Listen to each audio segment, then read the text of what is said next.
All right, welcome back. There is no word. If a private meeting, part deux, with President Trump is in the cards if Vladimir Putin does visit the White House this fall.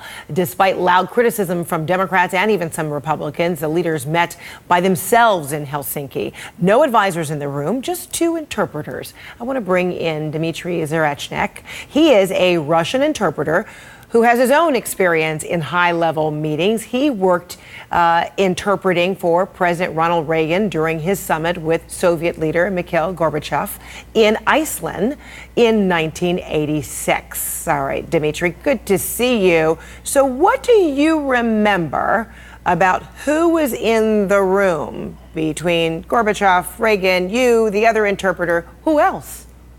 Okay, you mentioned Iceland. Of course, the first meeting was in Geneva in 1985. And in that meeting, it was just Reagan, Gorbachev, myself, and the Soviet interpreter.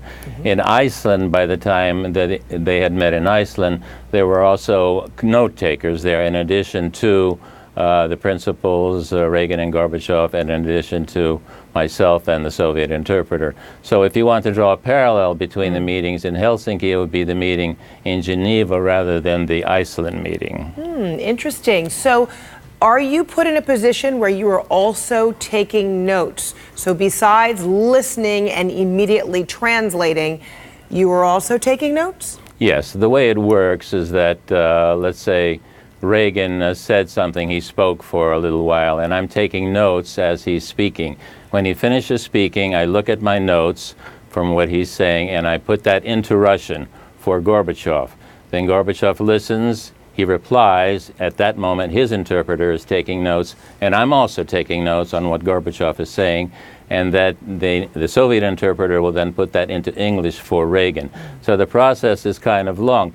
Initially, they expected the meeting would last 20 minutes. Well, that's very unrealistic because 20 minutes back and forth is not bad. But when you're doing through interpreters, it's cut in 1/4. In other words, it leaves only 5 minutes for each side to speak, which is unrealistic, which is what happened also with the first meeting between President Trump and President Putin in the G20.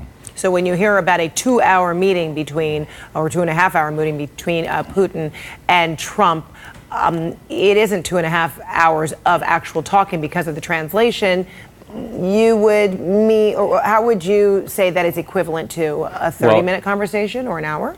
Well, in other words, each side in a 2-hour meeting gets 1/4 of that time because it's interpreted and so on. So in a 2-hour meeting, each side, Trump and Putin gets 1/2 hour. So that's the whole thing. You know, people think that in a 2-hour meeting it's going to be way too long, or even I think it was scheduled for half an hour. On a half an hour, each side will get 7.5 minutes, which is totally unrealistic. Because there was no one else, as far as we know, no recordings as well, in this meeting between Putin and Trump. Is it fair, in your view, that an interpreter or translator would be put in a position of having to convey the content of that meeting after the fact? I'm not sure what you mean by having to convey. In other words, the way that it worked in my case, and probably in this case as well, I can only assume, is that after the meeting is over, since I've taken notes on everything that has taken place, including the president's remarks and the remarks of the Soviet leader, in this case Putin, I would then dictate to a secretary the results of that meeting. In other words, there would be a memorandum about the whole meeting that I would have dictated to the secretary, to a secretary. In other words, do you like the idea that there have been some who have discussed whether the interpreter should testify on Capitol Hill, should be asked, however many days now, at least a week now after the summit, about what was discussed between the two men? Yeah, I think that's totally atrocious.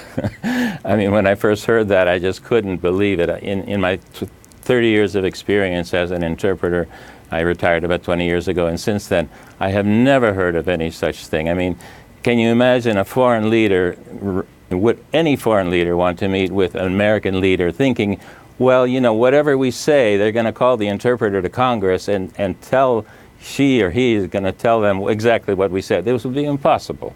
it's just totally atrocious. And, I've talked to other interpreters, those that are like Trump, those that don't like Trump, and they all think this is just crazy. And is it your feeling that would be atrocious because the note-taking isn't comprehensive enough to do that, or you believe that would violate kind of the trust, the job, the duty of a translator in a setting like that? Of course, exactly that. In other words, the interpreter is just an extension of the president or whoever, the Secretary of State or whoever. He's not an independent entity, so it's not someone that can be quizzed independently of that. If they want to quiz the president or whoever, fine, that's part of the game, but not the interpreter. That's just an extension of the president. Dmitry Zarechnak, thank you so much for your time. Appreciate and expertise. Okay, my pleasure.